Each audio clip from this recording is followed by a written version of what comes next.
नमस्कार।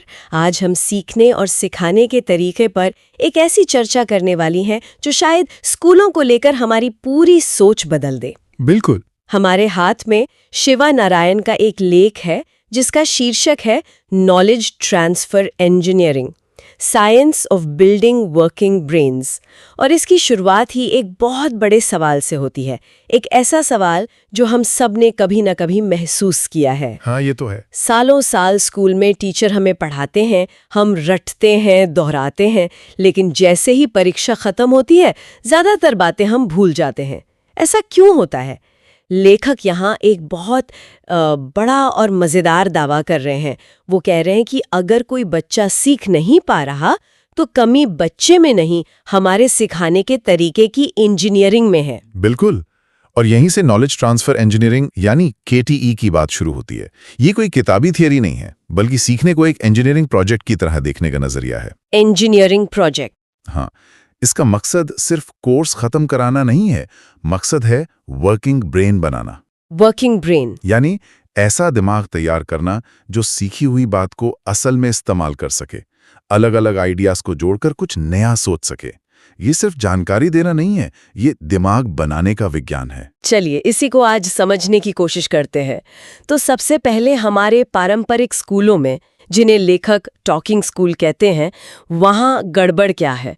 मतलब टीचर बोलकर पढ़ा रहे हैं, बच्चे सुन रहे हैं, इसमें दिक्कत क्या है? देखिए, दिक्कत प्रक्रिया में नहीं, उसके नतीजे में है। टॉकिंग स्कूल्स में ज्ञान दिमाग के बाहर ही रह जाता है। वो एक बाहरी चीज है जिसे हम सुनते हैं, याद करने की कोशिश करते हैं और फिर कागज पर उगल देते हैं। बिल्कुल। समझ बहुत अस्थायी होती है, कुछ हफ्तों या महीनों की मेहमान। और सबसे बड़ी समस्या ये है कि असल जिंदगी में उसका इस्तेमाल ना के बराबर हो पाता है। वो ज्ञान दिमाग का हिस्सा नहीं बनता। बस एक उधार ली हुई जानकारी की तरह। एकदम सही कहा आपने। एक उधार ली हुई जानकारी जो वक्त आने पर वापस ले ली जाती है। तो केटीई इसे कैसे ठीक करता है? आपने कहा कि एक इंजीनियरिंग प्रक्रिया है, मतलब इसमें भी इनपुट, प्रोसेस और आउटपुट जैसा कुछ होगा। आपने बिल्कुल सही पकड़ा। केटी से ठीक इसी तरह देखता है। इनपुट है सीखने की सामग्री, किताबें, सवाल, कोई असली दुनिया की समस्या। ठीक है। फिर आता है प्रोसेस, और यही सारा जादू है। पारंपरिक स्कूलों में प्रोसेस सिर्फ सुनना और याद करना है, लेकिन केटी वे प्रोसेस है मोटर एंगेजमेंट, यानी कुछ करना। हाँ, कुछ करना। लिखना, बनाना, मॉडल तैयार करना, किसी समस्या को सुलझाने के लिए हाथों का इस्तेमाल करना। और जब ये प्रोसेस सही होता है तब आता है आउटपुट। और ये आउटपुट क्या है? अच्छे नंबर? नहीं, आउटपुट है दिमाग के अंदर बनी हुई मजबूत स्थिर संरचनाएं। अच्छा। इसे ऐसे समझिए, न्यूरोसाइंस हमें बताता है कि हमारा दिमाग जानकारी को फाइलों या वाक्यों की तरह सेव नहीं करता। दिमाग एक्शन और इस्तेमाल से सीखता है। मतलब करके सीखना वाली बात। उससे भी एक कदम आगे, जब आप कोई काम अपने हाथ से करते हैं तो दिमाग में न्यूरॉन्स के बीच गहरे और स्थायी कनेक्शंस बनते हैं। ये दिमाग में पत्थर पर तराशी गई लकीर की तरह है। और सिर्फ सुनना? वो पानी पर लकीर खींचने जैसा है जो तुरंत मिट जाती है। इसीलिए केटी कहता है, निर्देश देना बंद करो, सीखने के अनुभव को डिजाइन करो। तो ये जो आउटपुट की बात हुई कि दिमाग में स्थिर संरचनाएं बनती हैं, ये दिखती कैसी हैं? लेख इसके लिए एक बहुत ही दमदार शब्द इस्तेमाल करता है, ब्रेन पेज। ये ब्रेन पेज शब्द मुझे बहुत मजेदार लगा। सुनने में किसी साइंस फिक्शन फिल्म जैसा लगता है, पर इसका असल मतलब क्या है? ये शब्द सच में बहुत पावरफुल है। ब्रेन पेज दिमाग में बना एक मानसिक मॉड्यूल है। मॉड्यूल? जैसे कोई सॉफ्टवेयर मॉड्यूल? हाँ, बिल्कुल। इसे आप अपने फोन में मौजूद एक ऐप की तरह समझ सकती हैं। जब आपको कोई काम करना होता है तो आप उस ऐप को खोलती हैं और वो अपना काम करता है। ठीक है। ठीक वैसे ही ब्रेन पेज ज्ञान का एक ऐसा तैयार पैकेज है जो दिमाग में स्टोर हो जाता है और जरूरत पड़ने पर तुरंत काम करने के लिए तैयार रहता है। मतलब ये रटी हुई जानकारी का ढेर नहीं है? बिल्कुल नहीं, ये ज्ञान की एक काम करने वाली इकाई है। इसीलिए लेख में जोर देकर कहा गया है, ब्रेन पेज बनाए जाते हैं, रटे नहीं जाते। बनाना मतलब इसे बनाने का भी कोई खास तरीका होगा, कोई ब्लूप्रिंट या रेसिपी? बिल्कुल। और इसके लिए लेख एक पूरा इंजीनियरिंग ब्लूप्रिंट देता है, जिसे वो ज्ञान हस्तांतरण के 7 आयाम या 7 केटी डिमेंशंस कहते हैं। 7 आयाम। हाँ, ये 7 पहलू ये पक्का करते हैं कि जो ज्ञान दिमाग में बन रहा है वो अधूरा या बेकार ना हो। सारे 7 आयामों में जाना तो मुश्किल होगा, लेकिन 2-3 बहुत दिलचस्प हैं। हाँ, कोई उदाहरण से समझते हैं। जरूर।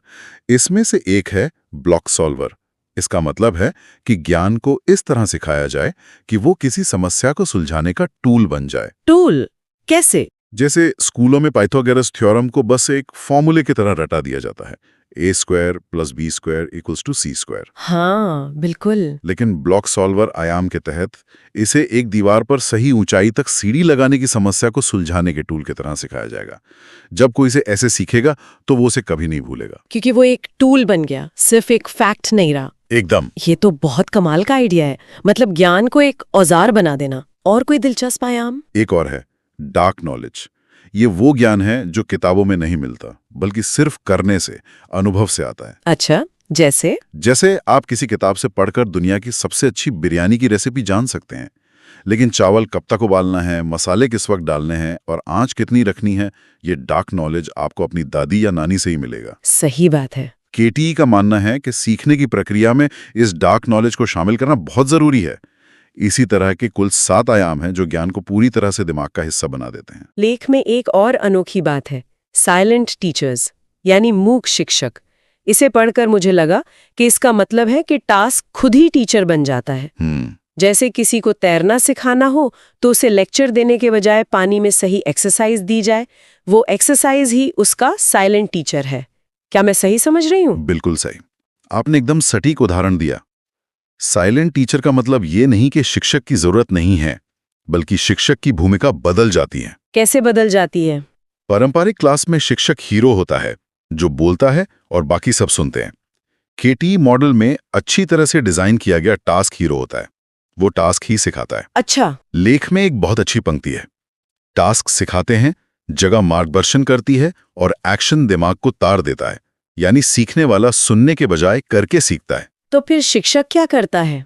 शिक्षक एक लेक्चरर की जगह एक आर्किटेक्ट बन जाता है, जो सीखने के इन अनुभवों को डिजाइन करता है। और जब ये पूरी इंजीनियरिंग, मतलब ब्रेन पेस, साइलेंट टीचर्स और ये सारे आयाम ठीक से काम करती हैं तो क्या होता है? लेख में एक और मजेदार शब्द है, ज्ञानपीठ प्रोसेसिंग। ज्ञानपीठ प्रोसेसिंग असल में वो जोन है जिसमें कोई खिलाड़ी या कलाकार पूरी तरह खो जाता है। मनोवैज्ञानिक इसे फ्लो स्टेट कहते हैं। Flow state? हाँ, जब आप पहली बार साइकिल चलाना सीखते हैं तो आप हैंडल, पेडल, बैलेंस सब कुछ सोच सोच के करते हैं। दिमाग पर बहुत जोर पड़ता है। हाँ, बिल्कुल। लेकिन एक बार सीख गए तो आप बस चलाते हैं, दिमाग अपने आप काम करता है। आप दोस्तों से बात करते हुए या गाने सुनते हुए भी चला सकते हैं। यही ज्ञानपीठ प्रोसेसिंग है। बिना कोशिश के गहरी सीखने और काम करने की अवस्था। बिल्कुल। मतलब ये कोई जादू या टैलेंट नहीं है, बल्कि एक अच्छे सिस्टम का नतीजा है। यही सबसे क्रांतिकारी बात है।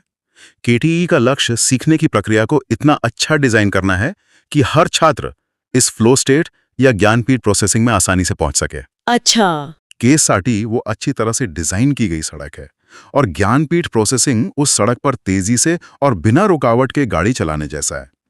ये अवस्था सफलतापूर्वक इंजीनियर किए गए शिक्षार्थी का सबूत है। तो अगर हम इन सब आइडियाज को एक साथ रखें तो असल में क्लासरूम कैसा दिखेगा? ये टॉकिंग क्लासरूम से ब्रेन पेज क्लासरूम, या जैसा लेख में लिखा है हैप्पीनेस क्लासरूम, में कैसे बदलेगा? ये दिखने में और महसूस करने में बिल्कुल अलग होगा। सबसे पहला बदलाव होगा कि सीखना शांत और सक्रिय होगा। शांत भी और सक्रिय भी? हाँ, बच्चे चुपचाप बैठकर लेक्चर नहीं सुन रहे होंगे, बल्कि छोटे छोटे ग्रुप में कुछ बना रहे होंगे, किसी प्रॉब्लम को सॉल्व कर रहे होंगे, बहस कर रहे होंगे। क्लास में एक प्रोडक्टिव शोर होगा। अच्छा। दूसरा, मेहनत तनाव भरी नहीं बल्कि मजेदार होगी, क्योंकि जब दिमाग सही तरीके से काम करता है और कुछ बना रहा होता है तो उसे थकान नहीं बल्कि संतुष्टि मिलती है। और तीसरा, शायद ये होगा कि याद रखने के लिए रटना नहीं पड़ेगा। बिल्कुल, याद रखना एक स्वाभाविक नतीजा होगा, लक्ष्य नहीं, क्योंकि ज्ञान अब दिमाग की संरचना का हिस्सा बन चुका है। ये तो हर स्टूडेंट का सपना है। बिल्कुल।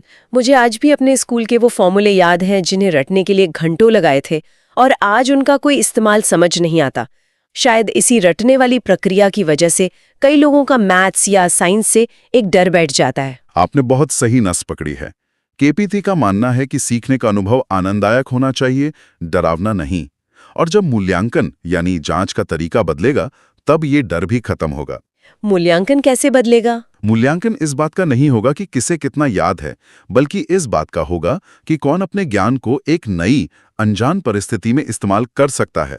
मतलब ज्ञान को ट्रांसफर करने की क्षमता को परखा जाएगा। ये सुनने में तो बहुत अच्छा लगता है, एक आदर्श दुनिया जैसा। लेकिन क्या ये व्यावहारिक है?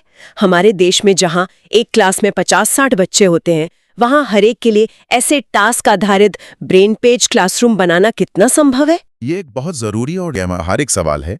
जाहिर है, रातों रात 60 बच्चों की क्लास को एक आइडियल केटीई क्लासरूम में बदलना नामुमकिन है। लेकिन लेखक का तर्क है कि यह संसाधनों से ज्यादा सोच में बदलाव का मामला है। शुरुआत छोटे बदलावों से हो सकती है। एक शिक्षक अपने 40 मिनट के लेक्चर में से 20 मिनट लेक्चर दे और बाकी 20 मिनट के लिए एक ऐसा छोटा सा साइलेंट टास्क डिजाइन करे जिसे बच्चे मिलकर करें। और इससे शिक्षक की भूमिका भी पूरी तरह बदल जाएगी। हाँ, और ज्यादा महत्वपूर्ण हो जाएगी। शिक्षक अब सिर्फ जानकारी देने वाला नहीं रहेगा, बल्कि वो एक लर्निंग आर्किटेक्ट या क्यूरेटर बन जाएगा। Learning architect. हाँ, उसका काम होगा बेहतरीन टास्क डिजाइन करना, सही संसाधन ढूंढना और बच्चों को प्रक्रिया में गाइड करना। ये एक ज्यादा मुश्किल लेकिन कहीं ज्यादा संतोषजनक भूमिका है। तो आज की इस पूरी चर्चा को अगर समेटना हो तो सार यही है कि नॉलेज ट्रांसफर इंजीनियरिंग सिर्फ जानकारी देने का तरीका नहीं, बल्कि बुद्धिमत्ता को इंजीनियर करने का विज्ञान है। बिल्कुल। इसका लक्ष्य वर्किंग ब्रेन बनाना है।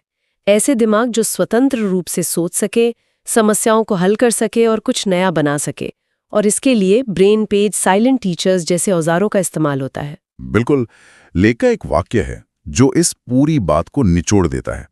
शिक्षा तब सफल नहीं होती जब शिक्षक अच्छा बोलते हैं, बल्कि तब सफल होती है जब दिमाग अच्छी तरह से काम करते हैं। वाह, ये पूरी बहस को शिक्षक केंद्रित से हटाकर पूरी तरह से शिक्षार्थी केंद्रित बना देता है। सही बात है। और ये लेख हमारे लिए एक बहुत ही शक्तिशाली विचार छोड़ जाता है, जो इसकी आखिरी आह्वान में छिपा है। जानकारी सिखाना बंद करें, बुद्धिमत्ता की इंजीनियरिंग शुरू करें। इस पर सोचते हुए एक आखिरी सवाल। इस सिद्धांत को केवल स्कूलों में ही नहीं, बल्कि हमारे अपने जीवन में, चाहे हम कोई नई स्किल सीख रहे हों या ऑफिस में कोई ट्रेनिंग ले रहे हों, सही मायने में लागू करने का क्या मतलब होगा? इस सप्ताह अगर कोई कुछ नया सीखना चाहता है, तो सिर्फ उसके बारे में पढ़ने या वीडियो देखने के बजाय वो व्यक्ति अपने लिए ऐसा कौन सा छोटा सा साइलेंट टास्क डिजाइन कर सकता है जो उसे उस ज्ञान को सिर्फ जानने के बजाय उसे बनाने और इस्तेमाल करने में मदद करे।